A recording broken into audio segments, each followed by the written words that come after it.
Ya empecé a grabar.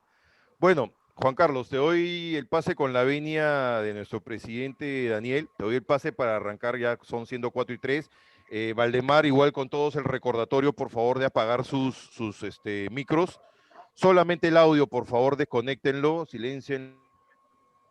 Ya generamos la situación de cosas. ¿Me escucha? ¿Vale? Aló, Hola. me había silenciado, sorry, discúlpame. Ya, arranca, es todo tuyo. Vale.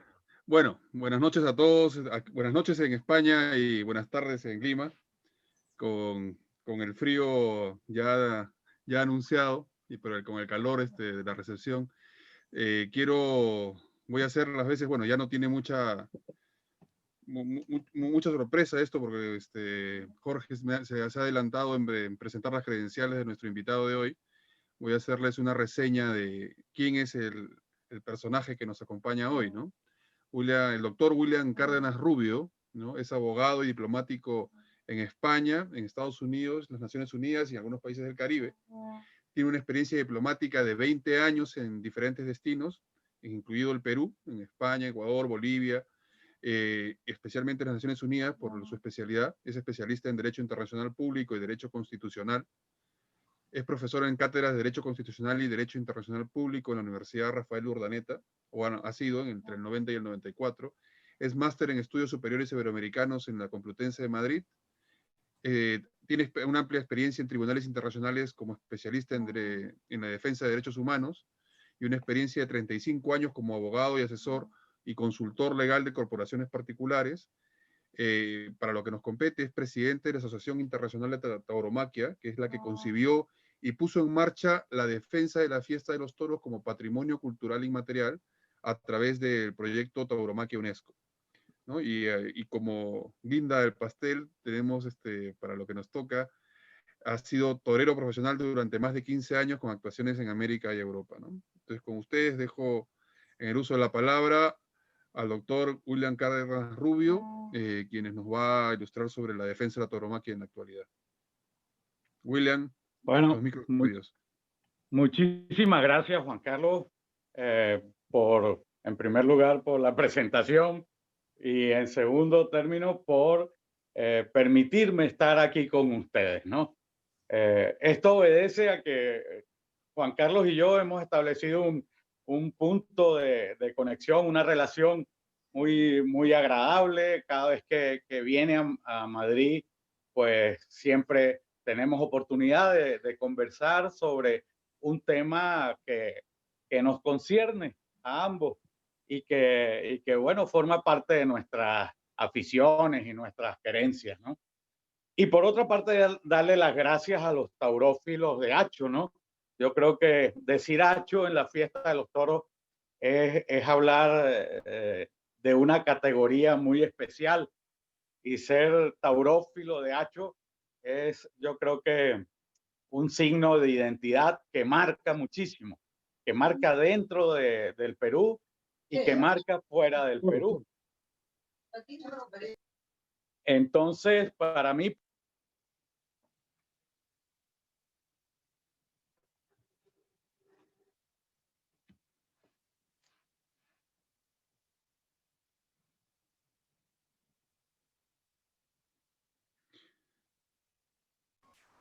Se ha ido el audio.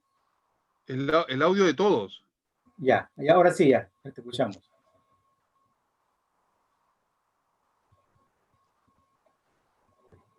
A él se le ha ido el audio. Ya. Él ha apagado sus micros, dile que Ahora lo sí, haga. ya se activó. Ya ya lo apagamos tengo. los nuestros. No sé dónde me quedé. Estás en la parte el que nos decías de los taurófilos de Hacho. Vale. Bueno, decirles que en el mundo de los toros, es un signo de identidad, de sapiencia, de conocimiento, de afición, de tradición, de historia, y estar con ustedes. Por eso, para mí, apenas Juan Carlos me lo asomó, no tuve ninguna duda en aceptarlo, ¿no? Y les decía también que voy a tratar de resumir lo que han sido 20 años de trabajo en el tema de la defensa de la tauromaquia, que comenzamos allá por finales del siglo pasado, cuando ya aquí en España se notaba ya, era evidente que íbamos a tener que confrontar unas agresiones bastante virulentas por parte de gente que dentro de una sociedad mucho más compleja que la que existió a principios del siglo pasado, bueno, pues optaba por tratar de dejar a un lado del camino determinados signos de identidad culturales en escenarios en los que el mundo del ocio, de las opciones culturales de nuestros pueblos es mucho más diversa. En España, a principios del siglo pasado, remontaba un poquito el fútbol, el teatro algo, pero los toros eran el espectáculo más importante. A finales de siglo, el escenario era completamente distinto, completamente distinto. Yo tuve la suerte de conocer la España de los años finales de los 60, principios de los 70, ¿no? Y la estimación que había por los toreros, la estimación social que había por los toreros, todos recordaremos que era superlativa, superlativa. Hoy en día, los toreros casi que se tienen que esconder, casi que no pueden decir que son toreros, que les da, a algunos les da vergüenza, se ha instalado un complejo de casi que de culpa por el hecho de profesar por esto que es casi una religión, ¿no? Entonces, cuando ya a finales del siglo pasado empezamos con este trabajo, empezamos porque nos dimos cuenta ya, había una situación en Cataluña gravísima, unos ataques persistentes, constantes contra la fiesta de los toros, y decidimos crear la Asociación Internacional de Tauromaquia. El año 2003, la UNESCO dictó la Convención para la Salvaguardia del Patrimonio Cultural Inmaterial. Y yo por vocación he sido diplomático durante mucho tiempo, me motiva mucho el derecho internacional público y siempre estoy pendiente de esos procesos, ¿no? que va viviendo el mundo en ese ámbito. Inmediatamente me di cuenta que esa convención traía el paraguas debajo del cual íbamos a tenernos que meter para protegernos de la avalancha impresionante de ataques y desmesurados, injustificados, gratuitos, perversos, dirigidos con un sentido maquiavélico para acabar con la tauromaquia. Recuerdo que bueno, la convención tuvo, como todos los tratados internacionales, tuvo ese proceso de, una vez que se firmó en París el año 2003, tuvo ese proceso de ratificaciones. Y la condición era que la ratificaran 30 estados para que pudiera entrar en vigor. Nosotros ya empezamos a trabajar desde el mismo 2003 con el tema de la convención. Creamos el proyecto Tauromaquia UNESCO. De hecho, en nuestros estatutos y en nuestra acta constitutiva aparece como el objetivo principal de la asociación es trabajar para el reconocimiento de la tauromaquia como patrimonio cultural inmaterial por parte de la UNESCO. Y esos 2 años que pasaron del 2003 a finales del 2005, en el proceso de ratificación, bueno, pues los utilizamos para tratar de socializar el concepto de patrimonio cultural inmaterial. España es uno de los países que tiene un gran acervo cultural y una gran lista de monumentos inscritos en el patrimonio monumental, de sitios naturales, de ciudades inscritas y reconocidas como patrimonio material. Pero aquí estábamos hablando de otra cosa. Aquí estábamos hablando de las tradiciones, nuestra cultura, la cultura que recrean quienes son portadores de esas diferentes manifestaciones culturales que vienen fundamentadas en las tradiciones, que tienen un origen y una vertebración porque se transmiten de generación en generación y que bueno, nos dan de alguna manera el carácter cultural de un pueblo. O sea, tú puedes reconocer a un pueblo a través de sus manifestaciones culturales. A finales del año 2005, ya recuerdo que en el 2004 empezaron una ratificación al mes, a mediados del 2004 2 ratificaciones por mes, a finales del 2004 a lo mejor aumentaba un poquito, a principios del 2005 ya 4, y nos dimos cuenta que a finales del 2005 ya estábamos a punto de que la convención lograra las 30 ratificaciones para entrar en vigor. Y justamente en ese momento nos dirigimos a la que es hoy vicepresidenta del gobierno español, muy aficionada a los toros, la señora Carmen Calvo, y le dijimos en una comunicación, simplemente le dijimos, mire señora, está a punto de entrar esto en vigor, consideramos que le corresponde a España tomar la iniciativa y ponerse en marcha para obtener este reconocimiento. Y la respuesta de la ministra no pudo ser más decepcionante. Recuerdo perfectamente que nos dijo que ese era un asunto que era competencia de las comunidades autónomas y que en todo caso nos dirigiéramos a las comunidades autónomas. Obviamente la ministra no se había leído la convención. La ministra pasó por alto todo lo que dice la convención de la UNESCO y bueno, lo que hicimos fue no hacerle caso a la ministra, sino seguirnos por lo pautado y lo que dice la convención.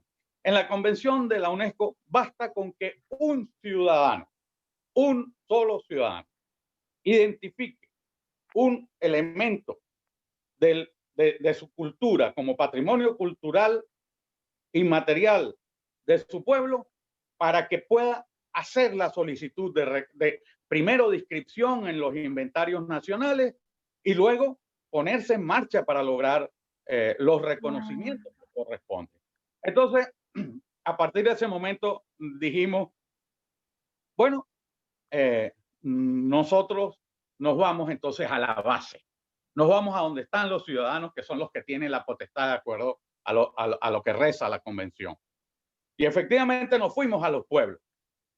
Habíamos estado tratando de socializar el concepto, había mucha gente, todavía hay, o sea, a uno el concepto te puede sorprender un poquito, pero es que lo que no tiene perdón de Dios es que todavía nos encontramos gente en el Ministerio de Cultura y en algunos altos cargos que no precisan de qué se trata esto, ¿no? La diferenciación entre el patrimonio cultural y el patrimonio cultural inmaterial. Pero bueno, continuamos con nuestro trabajo de socialización, pero y nuestro trabajo de tratar de estimular a los estamentos profesionales de la fiesta para que se pusieran y nos acompañaran, ¿no? Simplemente les ofrecíamos la idea y les decíamos, señores, lo que se nos avecina es complicado, vamos a tratar de ponernos un escudo protector para impedir que nos arrollen, ¿no? Bueno, en ese momento se había creado la Mesa del Toro, lo que se llamó aquí la Mesa del Toro, y en aquella Mesa del Toro tuvimos oportunidad de participar. Yo en aquel momento era también miembro de la Asociación Taurina Parlamentaria, una asociación de parlamentarios y exparlamentarios españoles que por una cuestión de esas cuestiones de la vida, ¿no? Tuve oportunidad de ayudar a constituir, ¿no? Con el promotor de la idea fue el que hasta hace poco fue presidente del Senado español, el señor Pío García Escudero, muy aficionado a los toros y con quien logré un gran entendimiento. Y como representante de esa Asociación Taurina Parlamentaria y de la Asociación Internacional de Tauromaquia, yo estaba incorporado a la Mesa del Toro. Si digo que esto que estoy contando lo propuse alrededor de unas 10 veces, tal vez me esté quedando corto. Lo propuse una y otra vez y otra vez. Una vez me invitaron, fuimos a Portugal, lo expuse en Portugal. Me invitaron la misma gente de la Mesa del Toro. Fui con ellos a Bruselas cuando se organizó la exposición, una exposición extraordinaria que se hizo en Bruselas el año 2007, 2008. Pero no, aquello no terminaba de que esta gente no terminaba no de convencerse de lo que yo les estaba diciendo. Lo que yo les estaba diciendo a veces hasta risa les causaba. Pero de lo que no terminaban de creerse era de que estaban en peligro, de que efectivamente venía toda una avalancha que nos iba a atropellar y no lo entendían, ¿no?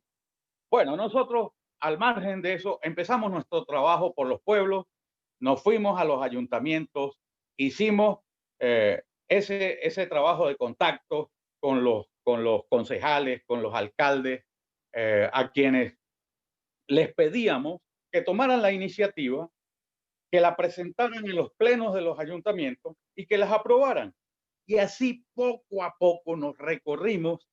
Para mí fue una experiencia bellísima porque me permitió recorrerme casi toda España, ¿no?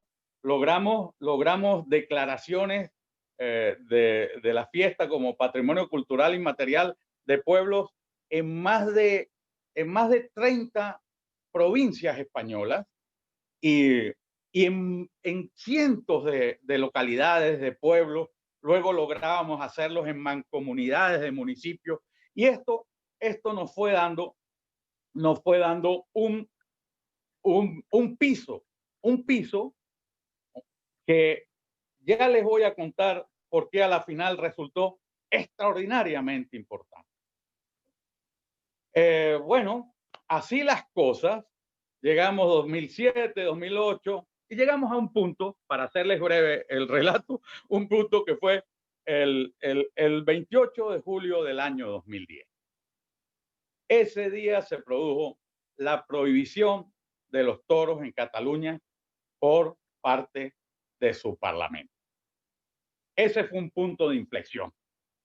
Ese fue el momento en el que se despertaron todos los que pensaban que esto era trivial, que esto era pasajero, que las cosas no iban a ir a mayores.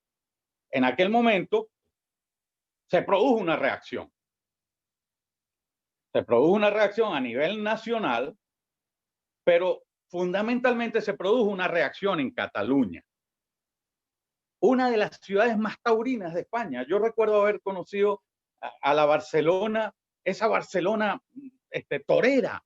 Era impresionante la afición que había en Barcelona. Bueno, pues allí nos habían pegado el primer hachazo. La reacción de la afición catalana se puso en marcha.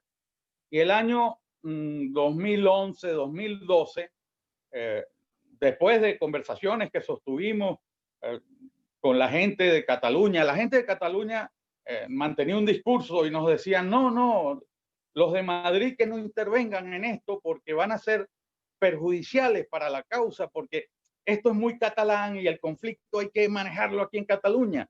Entonces, bueno, ellos se empeñaron en eso, nosotros nos mantuvimos un poquito al margen, pero observando el proceso. Y ocurrió que el año 2012 presentaron una iniciativa legislativa popular que habíamos conversado. Yo había hablado, ya murió con Luis María Gilbert, que era el que llevaba la batuta de eso. Coincidí con él en Pamplona en unas conferencias en las que estuvo también el torero Juan José Padilla. Y bueno, en aquel momento yo le había explicado a Luis María, le dije, mira Luis María, aquí está el camino, vamos a meternos por aquí. Y bueno, Luis María se llevó la idea y la idea la plasmaron en esa iniciativa legislativa popular, con una particularidad. La iniciativa legislativa popular llevaba en la redacción que le hicieron en Cataluña, llevaba un error de bulto. Pedía que la tauromaquia se reconociera en el Parlamento español como bien de interés cultural. Esa es una categoría de protección que es competencia de las comunidades autónomas. De manera que cuando las 600.000 firmas llegaron al Congreso, llegaron respaldando un documento que tenía un error que había que corregir. Y fue en ese momento en el que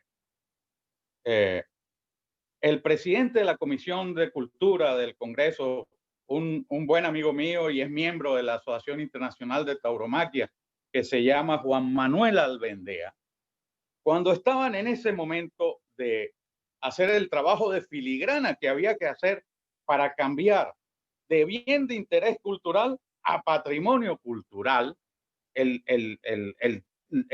la petición catalana, el texto de lo que se demandaba al Congreso español. Y en ese momento me llama Juan Manuel y me dice, William, ¿tienes las declaraciones de los pueblos? Le digo, por supuesto, Juan Manuel. Claro que las tienes. Mira, pum, y se las llevé al Congreso, ¿no? Le llevé todas las declaraciones y eso permitió que se le diera un giro a la ley y el 2013, después de todo el trámite legislativo, lográramos la aprobación de la ley 18/2013 que regula la tauromaquia como patrimonio cultural del pueblo español. Ese es otro momento estelar en toda esta misión que estamos desarrollando, porque, bueno, es una ley programática. Esa misma ley en su articulado son 5 artículos nada más que le establecen obligaciones a las administraciones públicas de proteger, conservar y enriquecer la tauromaquia en conformidad con las disposiciones que contiene la Constitución española.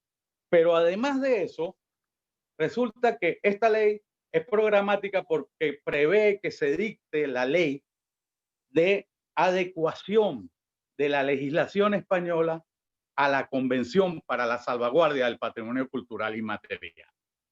Eso ocurrió el año 2015. Entonces, el año 2015, tirando la tauromaquia del carro legislativo, se logró que el Congreso de los Diputados de España dictara el día 26 de mayo la ley 10/2015 para la salvaguardia del patrimonio cultural y material español.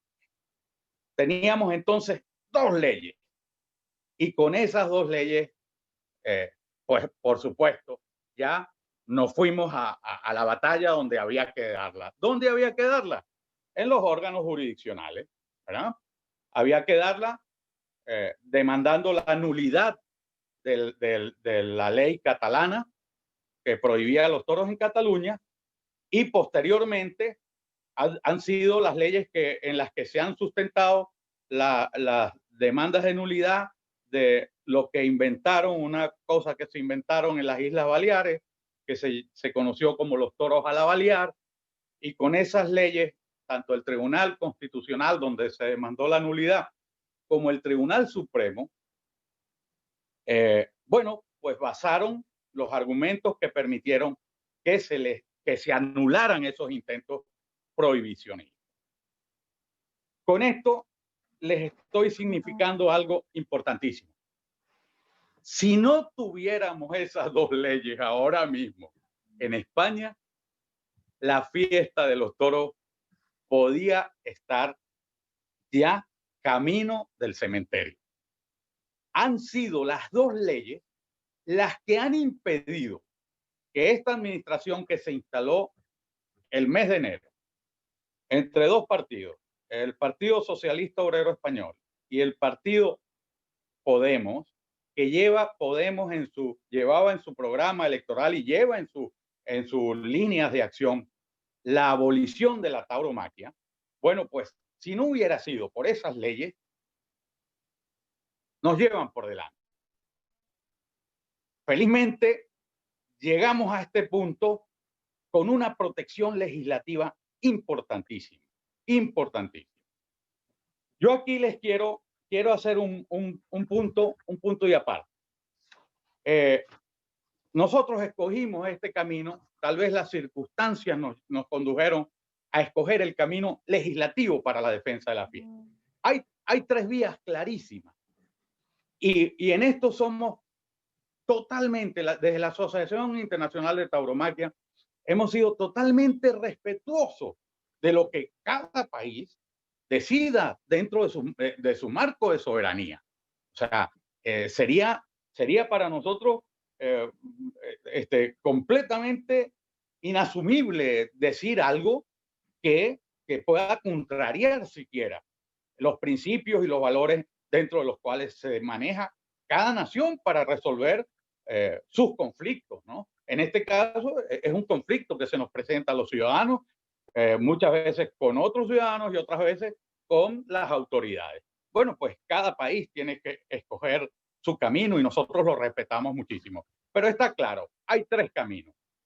El legislativo que les acabo de narrar y que se escogió aquí, el camino judicial y el camino administrativo. El camino judicial se ha transitado en países como Colombia, por ejemplo, en donde la fiesta ha estado sujeta y reafirmada por decisiones de su sala constitucional, con una particularidad. A veces vivimos momentos de angustia porque la composición, los cambios en las composiciones de la sala nos crean situaciones en las que una decisión que se podía de 5 magistrados, pudiéramos tener una mayoría de 6-3, bueno, pues con el cambio de los magistrados de pronto tenemos una correlación de 5-4 o nos ponemos a perder 6-3, ¿no? Entonces es un camino importante, pero es un camino bastante complejo. Y el otro camino, el tercer camino, es el de la vía administrativa, el camino que se escogió en Francia, por ejemplo. En Francia, la Unión de Ciudades Taurinas y el Observatorio Taurino francés decidieron juntar a los alcaldes de los pueblos en donde se celebran festejos taurinos y se fueron al Ministerio de Cultura. Y le hicieron una solicitud directa al Ministerio de Cultura. Fue un camino mucho más rápido que el nuestro. Fue estuvo signado por una gran celeridad en el proceso, porque lo que se esperaba era una decisión administrativa. La decisión administrativa se produjo, pero resulta que en ese camino se cometieron unos errores terribles. Este es un proceso que es público. La misma convención te obliga a que el proceso incluso se consulte socialmente, ¿no?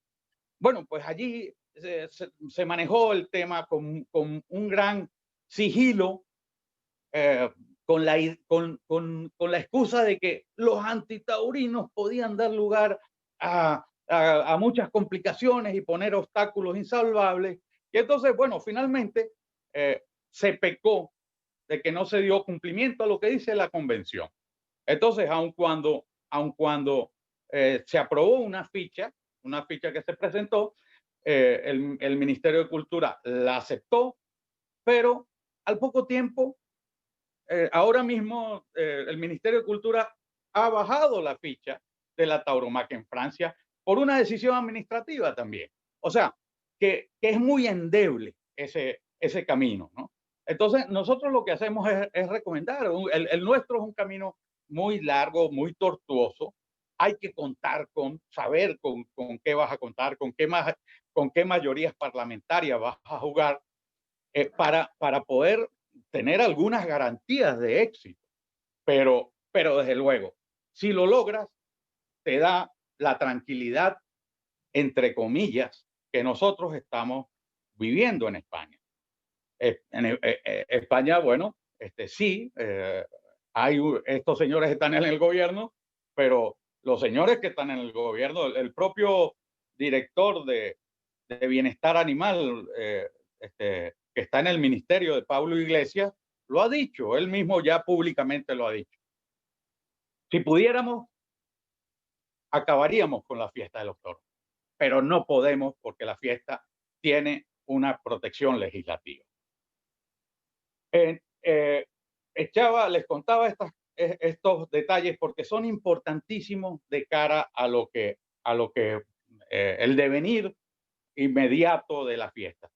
En los momentos en los que se aprobaron las leyes, salieron las decisiones del Tribunal Constitucional y del Tribunal Supremo, bueno, pues el tener unas leyes en la mano ha permitido que, sobre todo, los grupos, un mínimo de organizaciones hayan ido entonces con las leyes en la mano a defenderse de las prohibiciones que estaban dictando ayuntamientos a donde había llegado Podemos con mayorías en las elecciones municipales y trataba de acabar con la fiesta de los toros. Nosotros participamos en Chirivella. Lo de Chirivella ya se ganó, pero así como Chirivella hay otra cantidad de pueblos en donde se ha peleado y se ha logrado en base a esas leyes derrotar estas proposiciones abolicionistas. Sin embargo, esto también se los comento porque ha ocurrido de esta manera, ¿no? Para los estamentos profesionales de la fiesta, hasta ahora, hasta hace muy poco, las leyes han sido como unos cuadros colgados en la pared. Y si quienes están afectados directamente, quienes son los perdedores fundamentales en todo este proceso, no reaccionan, pues caramba, qué difícil nos lo ponen a todos los demás, porque son ellos los que tenían que desde hace tiempo haber agarrado esas leyes y haberlas convertido en sus caballitos de batalla. Si no, las leyes no valen de nada. Las leyes como cualquier cuadro que podamos tener en nuestras casas y las colgamos. Y sí, se logró en tal fecha, tal ley que contiene tales y tales dispositivos. Pero si tú con eso, si tú no te fundamentas en la defensa de tus derechos basado en esas leyes, bueno, estás muerto, ¿no? Lo que encierra todo esto no es otra cosa que el camino civilizado para resolver los conflictos dentro de los cuerpos sociales, ¿no? O sea, los pueblos se han dado unos instrumentos que son la justicia, sus órganos jurisdiccionales, su Estado de Derecho, para dirimir sus controversias, dirimir las controversias entre los ciudadanos y dirimir las controversias entre los ciudadanos y la administración. Bueno, pues ese es el camino, en el que nosotros hemos creído y por el que hemos transitado. Sin embargo, bueno, no ha sido, por supuesto, nada fácil, ¿no?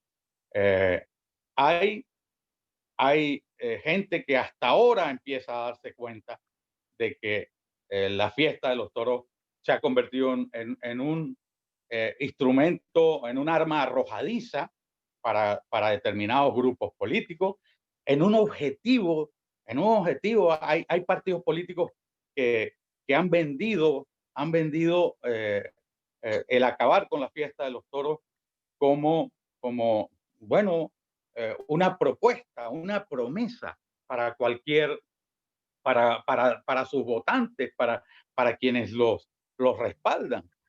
Y bueno, no es fácil enfrentar estas situaciones dentro de la ley. O sea, siempre dentro de los márgenes de la ley. Lo que nunca haríamos sería ir a confrontarlos en la calle, en los escenarios en donde ellos acostumbran a expresar sus diferencias de una manera violenta, además, porque la fiesta de los toros es una fiesta culta. Es probablemente la fiesta más culta del mundo. Entonces, bueno, los aficionados a los toros lo que quieren es divertirse, no quieren pelear con nadie. Pero tenemos que estar conscientes de que a quienes nos duele la fiesta de los toros, como estoy completamente seguro que entre los que estamos hablando, ¿verdad? Bueno, pues nosotros tenemos que incorporarnos y trabajar de una manera activa en esto.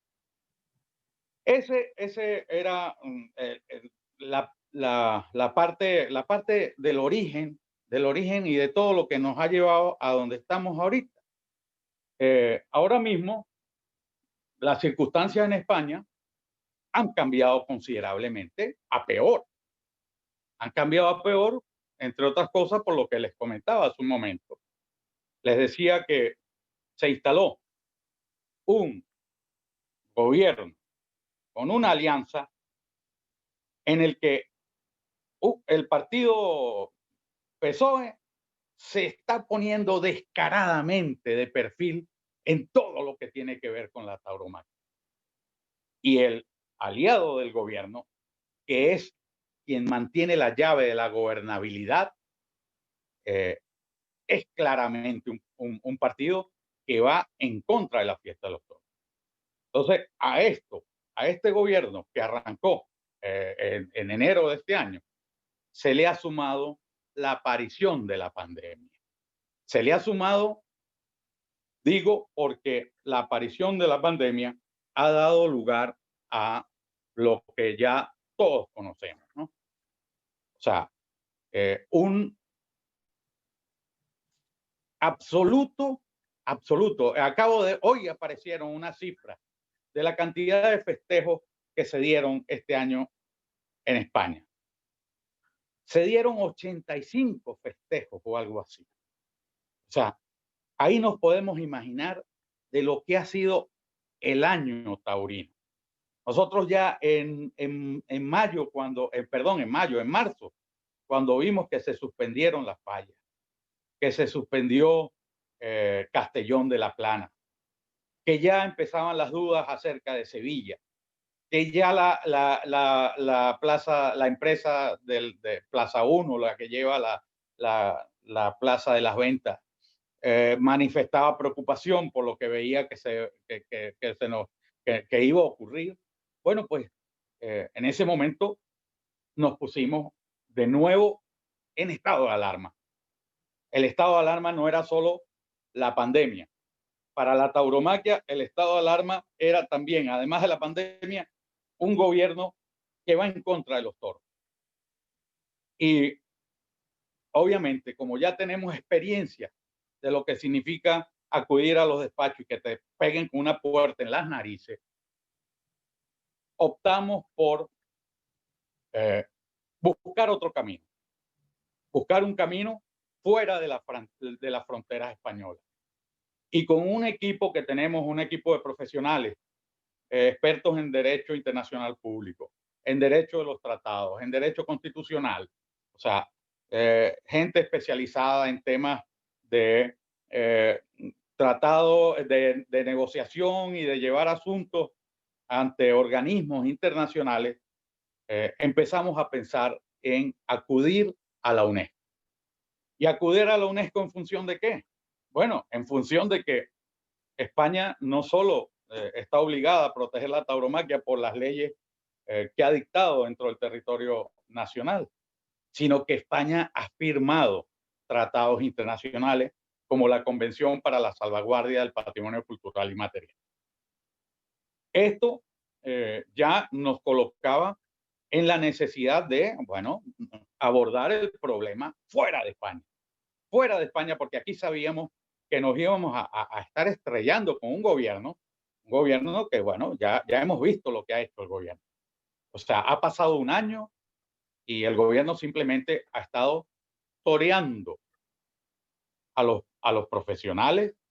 El gobierno ha estado evadiendo compromisos, ha estado discriminando descaradamente a la fiesta de los toros, representada esta por ganaderos, empresarios, matadores de toros y novillos y picadores, banderilleros, mozos de espada y todo lo que conforma el contingente de hombres que están vinculados a la fiesta. ¿Esto qué significa? Esto significa una debacle económica, pero costosísima. Una debacle social peligrosísima, una cantidad de familias que se han quedado completamente descolgadas. Hay toreros que no ven ingresar, digo, profesionales del mundo del toro, que no ven ingresar un euro desde finales de la temporada pasada. O sea, que llevan un año con sus balances negativos completamente, ¿no? Y con lo que ello traduce para su familia, que tienen hombres, mujeres, hijos, padres, madres. O sea, que la situación es bastante complicada. La Asociación Internacional de Tauromaquia, bueno, pues nosotros hemos mantenido nuestra independencia en función de que somos una organización internacional y que tenemos una visión y una perspectiva que a lo mejor va un poquito más allá de los límites dentro de los que se circunscribe la actuación de los grupos profesionales. Grupos que salvo ir al Parlamento Europeo a luchar porque se mantengan las ayudas a la ganadería del toro de lidia dentro de la política agraria común, no tienen ninguna otra experiencia de esa naturaleza. Entonces, bueno, ya para el mes de junio ya teníamos nuestro estudio, la idea, la estrategia que teníamos que desarrollar, y en junio nos pusimos en marcha y presentamos en París una petición que a la luz de todo lo que ha pasado esta semana, una petición que, bueno, caramba, ni los medios de comunicación, los medios generalistas que dieron una noticia, que copiaron una noticia de las páginas de los antitaurinos, supieron interpretar qué era lo que había ocurrido.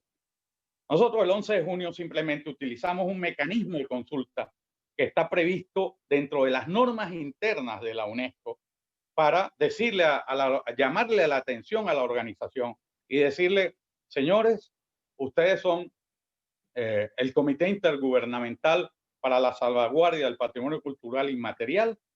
En España, con la tauromaquia está pasando esto. La tauromaquia se encuentra en una situación de extrema urgencia por tales y tales razones. Las razones que pusimos son dos fundamentalmente. Una, ataques desde las administraciones.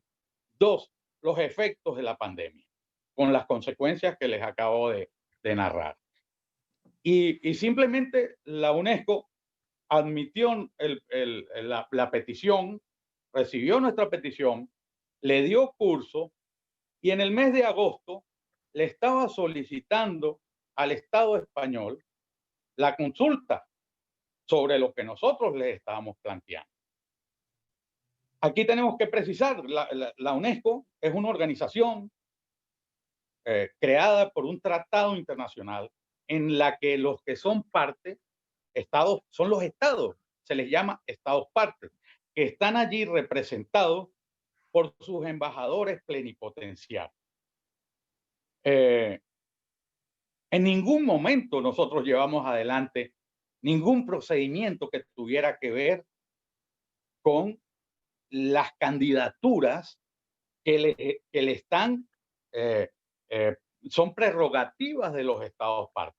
Las candidaturas a las listas de elementos representativos del patrimonio cultural inmaterial que está previsto en el artículo 16 de la Convención, o la candidatura de elementos del patrimonio cultural inmaterial que requiere medidas de urgencia. Nosotros simplemente, de acuerdo con el artículo 17.3, llamábamos la atención de la UNESCO y le pedíamos, oiga, consulte usted al Estado parte que tiene la responsabilidad por haber firmado este tratado, ¿verdad? Que tiene la responsabilidad de proteger ese elemento del patrimonio cultural, consulte a ver qué es lo que está pasando. El procedimiento ya ha puesto en marcha, se hizo la consulta al Estado, y la consulta, por supuesto, la recibe el embajador en la UNESCO, el embajador español en la UNESCO. El embajador español, ¿qué hace? Lo mismo que hacen todos los embajadores cuando tienen una situación de esa naturaleza, pues la remiten al Ministerio de Cultura español, que es el órgano competente para opinar sobre este asunto. Bueno, les voy a contar porque luego van a poder entender mejor lo que ocurrió el 30 de noviembre, que acaba de pasar. Cuando el documento llegó al Ministerio de Cultura, desde el Ministerio de Cultura español, lo filtraron al Ministerio de Asuntos Sociales de Pablo Iglesias, donde está el director de Bienestar Animal, Sergio García Torres. Y este señor, funcionario del Estado español, obligado por las leyes y por la Constitución española a defender su patrimonio cultural, no, si no el suyo, por lo menos el patrimonio cultural inmaterial del pueblo español, este señor lo que hizo fue filtrarle a los antitaurinos que nosotros estábamos pidiendo la incorporación de la tauromaquia en la lista del patrimonio cultural.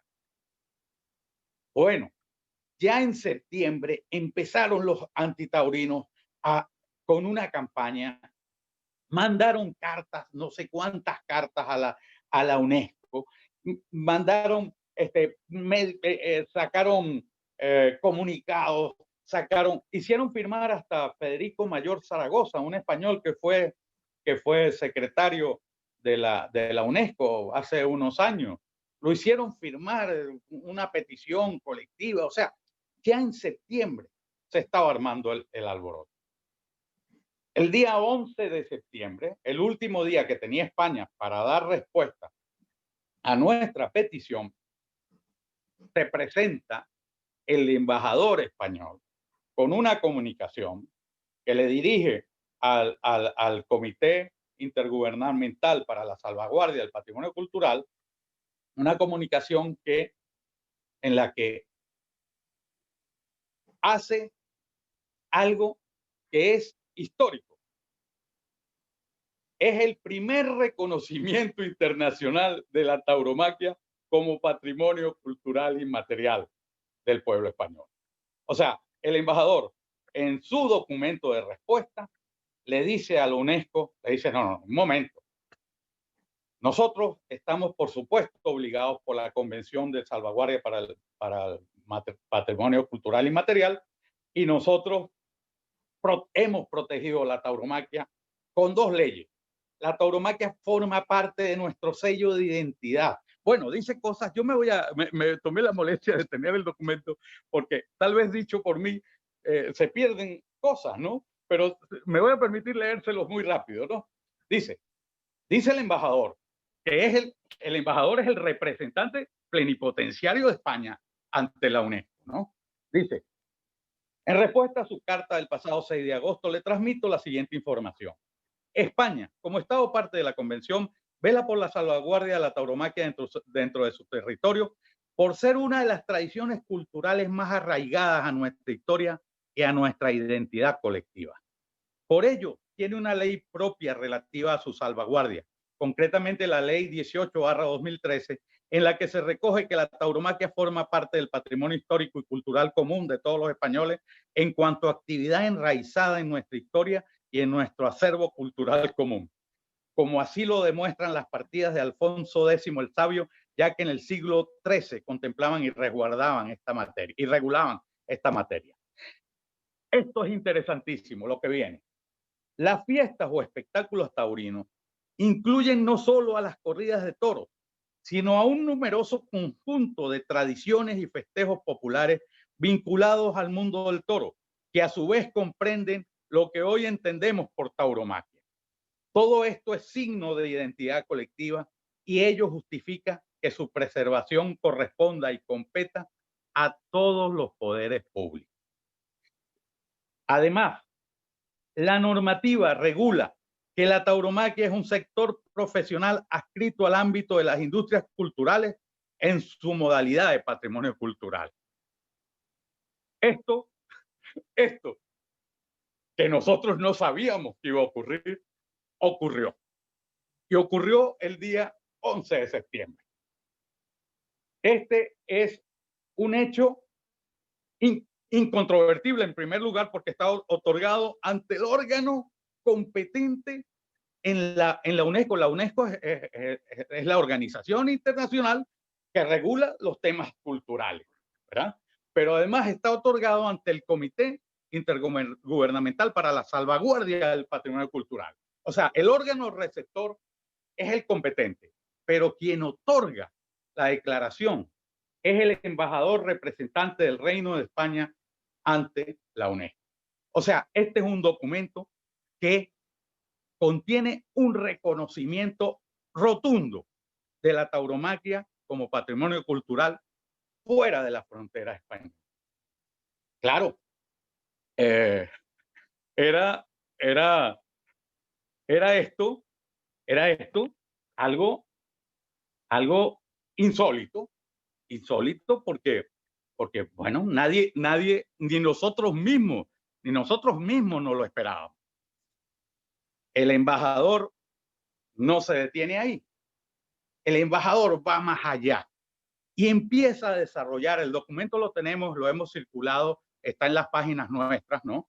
El embajador empieza a desarrollar para justificar el por qué no está de acuerdo en que se apliquen las medidas que nosotros estábamos pidiendo.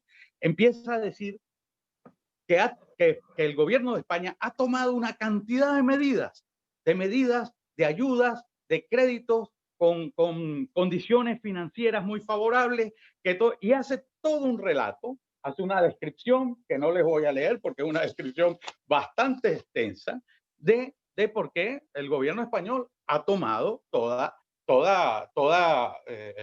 una actividad, una iniciativa para proteger la tauromaquia. Y que fundado en esta segunda parte de su argumentación, considera que no es necesario que se apliquen las medidas que nosotros de salvaguarda urgente que nosotros estábamos solicitando. Bueno, con esto, las decisiones que ha tomado el gobierno español este año aquí en España para dar ayudas en el estado de emergencia, dentro del estado de emergencia, todos los decretos, leyes que se dictaron para tratar de favorecer, entre otros, a los sectores culturales, quedan abrazados por este compromiso otorgado ante una organización que tiene 190 estados partes. Al final, la UNESCO se dirige a nosotros, nos envía la respuesta del embajador y nos dice, bueno, conviértanse ustedes en vigilantes de esto, verifiquen si efectivamente eso se va a cumplir o se está cumpliendo, y queda abierta la puerta para en cualquier momento poder volver a revisar este asunto. En el mes de octubre, curiosamente, en el mes de octubre, el gobierno español dicta un decreto en el que amplía la cobertura de las ayudas en el sector cultural a los profesionales taurinos. Sin embargo, tal ayuda es bastante rácana, ¿no? O sea, creo que son 700 euros durante 3 meses, son los meses de noviembre, diciembre y enero. 3 meses de ayuda para los profesionales del sector. Bueno, en todo caso, en cualquier caso, este documento ya nos coloca en una situación de poder exigir al gobierno español el cumplimiento de sus obligaciones y dar por sentado que se ha hecho un reconocimiento internacional a la tauromaquia como patrimonio cultural.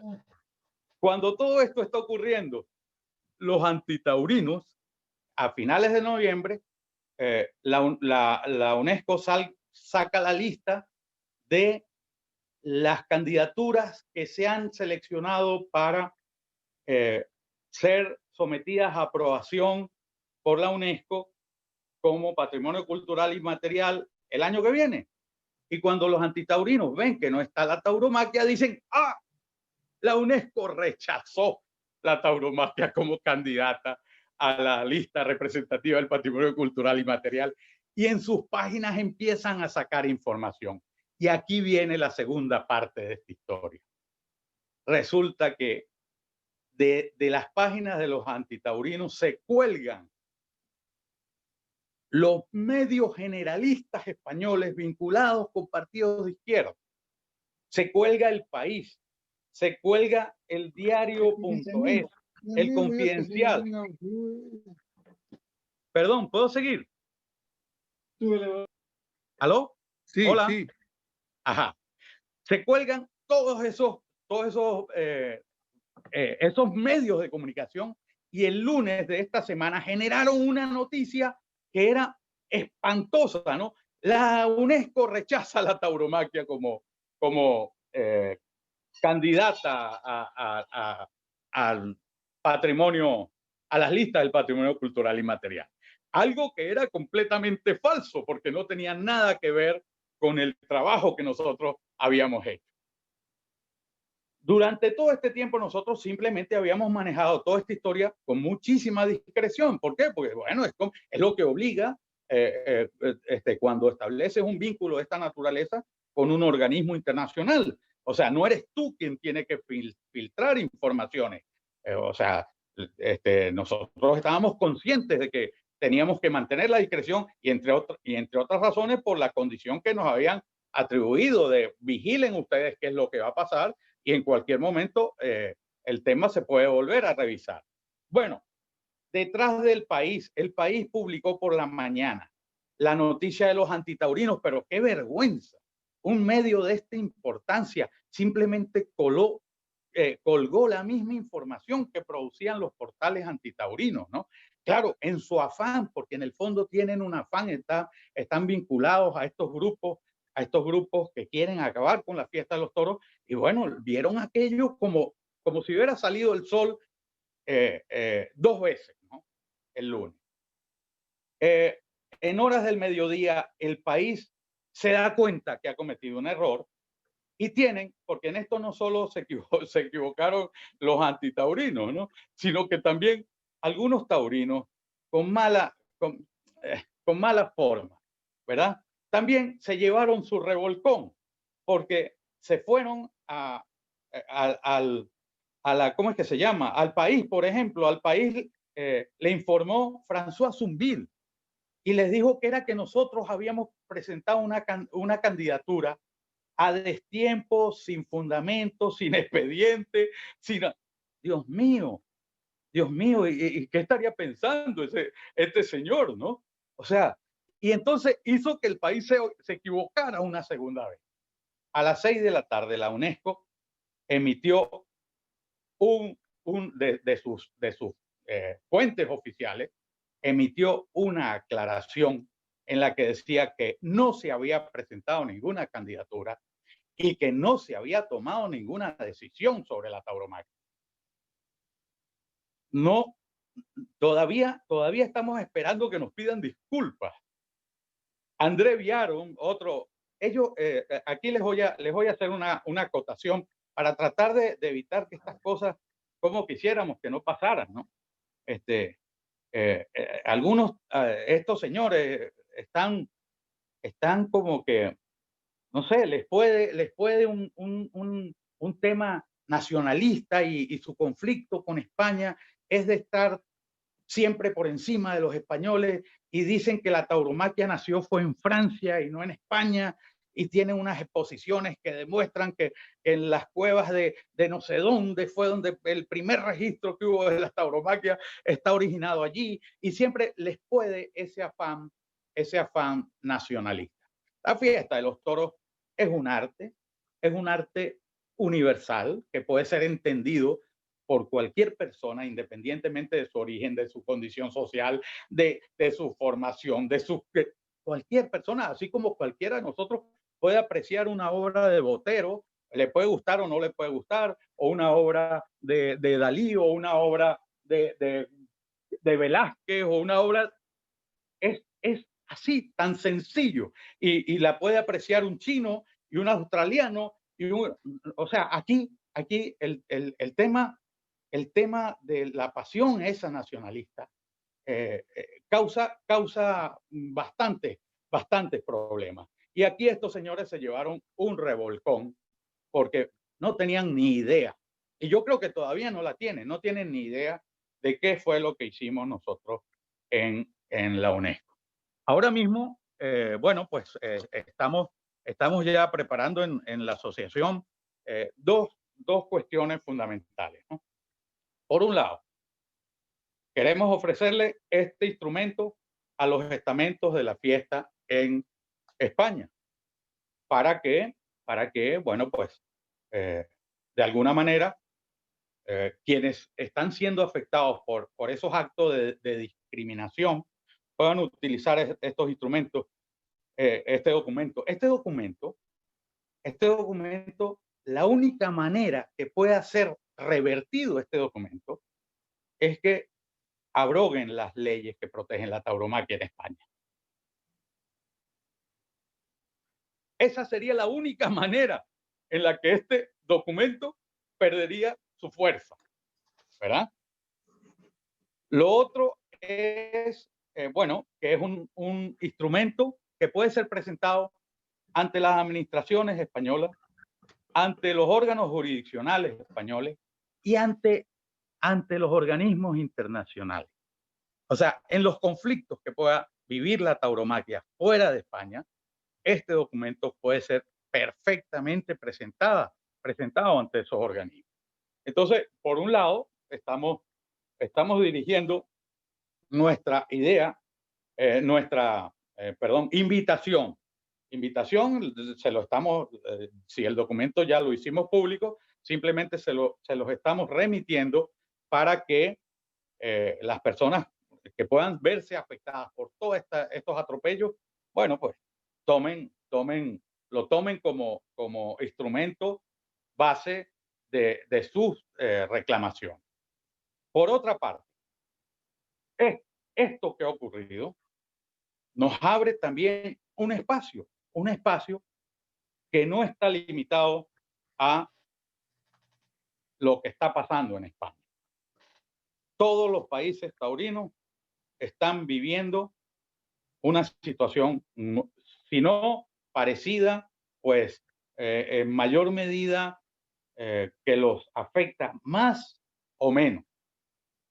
Y este camino podría perfectamente ser utilizado en un momento en el que la fiesta de los toros, en cualquiera de los países taurinos, en Francia, en Portugal, en México, en Ecuador, en Perú, en Venezuela, en Colombia, se pudiera ver afectado por medidas que lo coloquen en situación de extrema gravedad. Nosotros, por supuesto, sí lo hicimos ya el proyecto Tauromaquia UNESCO lo hemos venido desarrollando en México, lo hicimos en Ecuador, hemos tenido contactos en Ecuador, con ustedes allí en Lima, con Juan Carlos, hemos hablado de este tema y hemos tratado de buscar el camino para estar preparados ante eventualidades de esta naturaleza e ir desarrollando las estrategias necesarias para protegernos, pues por supuesto, en este caso, y con más razón, lo planteamos y lo ofrecemos con la misma idea de que lo que nos preocupa es que no nos quiten lo que nos corresponde, que es un problema. Este no es un problema de cuestiones nacionales, de cuestiones, no, esto es un problema que afecta nuestras libertades, nuestro derecho a tener acceso a la opción cultural que nos corresponde, ¿verdad? Es un tema que está anclado en los derechos humanos. O sea, ¿cómo vamos a permitir o cómo vamos a aceptar que grupos con tendencias diversas, que no convergen con las nuestras, pretendan cercenar nuestros derechos, cercenar nuestras libertades? Eso, además de un despropósito, cuando ya existen leyes, se convierte en una vulneración de derechos. Hay una situación, hay una escala. O sea, a ti puede que no te gusten los toros y yo te respeto que no te gusten los toros. Puede que opines en contra de los toros, pues también te respeto, puedes opinar todo lo que quieras, pero que tú pretendas quitarme y eliminar mi libertad, la opción de tener yo la posibilidad de acudir a unas plazas de toros, ahí ya tú estás violentando normas. Esto ya trasciende de gusto, esto ya trasciende todas estas historias, esto invade un plano de derechos y en este caso en España son derechos que están resguardados por unas leyes. Y entonces eso es lo que nos permite a los aficionados a los toros podernos defender con las leyes. Ahora, las leyes hay que utilizarlas, las leyes no pueden ser como hasta ahora la han visto quienes durante mucho tiempo estuvieron mirando para otro lado, pensando que no iba a pasar nada y ahora pues llegó el lobo, ¿no? Y el lobo llegó comiendo ovejas de verdad. Entonces, bueno, pues la actitud tiene que cambiar. Yo creo que hay gente que ya lo entiende de otra manera y está tratando de protegerse. En España tendrá que ocurrir que el año que viene, con la que está cayendo, que no se sabe si la vacuna nos va a permitir tener las primeras ferias del año, están prácticamente colgando de un pelo. La Falla, Castellón, o sea, el tema de la vacuna y las seguridades que puede ofrecer esto frente a la pandemia, bueno, pues todavía no está definido, ¿no? Entonces, si a eso une las agresiones desde las administraciones públicas, bueno, pues yo creo que la estrategia va a tener que cambiar. O sea, el año que viene, yo creo que ya no caben más encuentros con el ministro, más encuentros con los directores del Ministerio de Empleo, con la ministra de Empleo. No. O sea, yo creo que la tauromaquia, esta gente tendrá que reflexionar y posicionarse de una manera diferente porque corremos el riesgo de que se le cause a la fiesta un daño gravísimo. Cuidado si no de características irreversibles. Y tenemos presente que lo que pase aquí va a ser aprovechado por los antitaurinos en todos los países taurinos. O sea, lo que está ocurriendo en España es como un espejo, ¿no? En el que se reflejan las miradas de estos señores, sobre todo para darnos zarpazos en Colombia, ya estamos viendo lo que ha entrado en el Congreso colombiano, ¿no? Una amenaza durísima. En Quito ya todos sabemos lo que hemos sufrido con la eliminación de la muerte y acabar con una feria tan importante como era la Feria de Quito. México tiene una tauromaquia extraordinaria, pero tampoco terminan de entender los mexicanos que el camino pasa por un blindaje legal eficaz que en medio de todo lo que nos está pasando aquí en España es lo que nos permite estar vivos. Es lo que nos permite seguir pensando en que esto se va a superar y que una vez que ya la pandemia se supere, las normas se van a permitir que la recuperación de la tauromaquia permita volver a una situación de normalidad. Yo simplemente les cuento esta experiencia, es una experiencia más añadida, les hice un recuento del origen, de dónde veníamos, qué pasó recientemente y más o menos qué se avisora en el porvenir inmediato. Con eso espero haberles satisfecho algunas dudas, pero de todos modos podemos conversar sobre el tema y yo estoy encantado de estar con ustedes. Muchas gracias. Un aplauso. Gracias a ti por esta explicación. Abrimos micrófonos todos, por favor. Algunos que deseen hacer alguna intervención, pregunta, ya saben, mano alzada y se le da el pase, por favor. Sí, Juan Carlos, dime.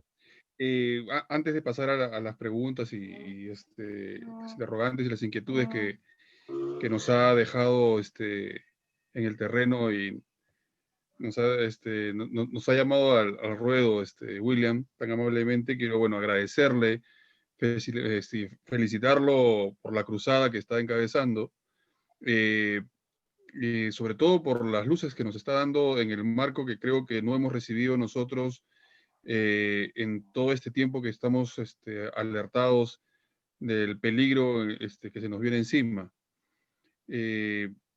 Yo quisiera hacer un esfuerzo de acercamiento de toda esta brillante exposición a nuestra realidad en el Perú, porque hay unas aristas